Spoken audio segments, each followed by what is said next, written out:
ಎಲ್ಲರಿಗೂ ಶುಭೋದಯ. ನನ್ನ ಹೆಸರು ದೀಹ.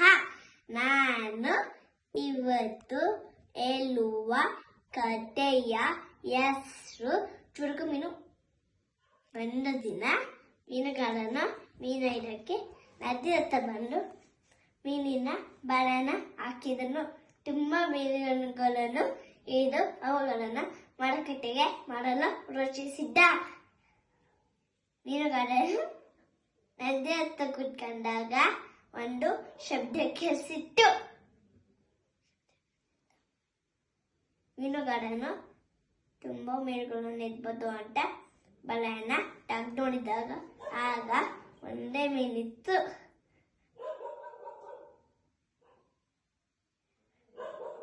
ಮೀನುಗಾರನು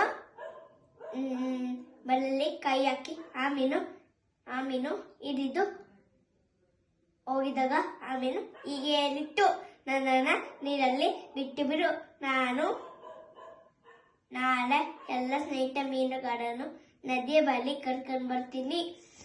ಮೀನುಗಾರನು ನಾಳೆ ತುಂಬಾ ಮೀನುಗಳನ್ನು ಸಿಗುತ್ತೆ ಅಂತ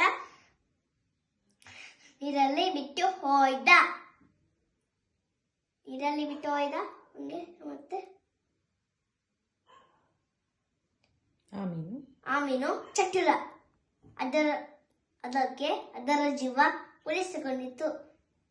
ಈ ಕಥೆಯ ನೀತಿ ಪಾಠ ಏನೆಂದರೆ, ನಾವು ಎಲ್ಲ ವಿಷಯದ ಚಟುಲರಾಗಿ ನಿರ್ಧಾರ ತಗೋಬೇಕು. ಇಲ್ಲಿಗೆ ನನ್ನ ಕಥೆ ಮುಗೀತು. ಜೈ ಕನ್ನಡ ಮಠ.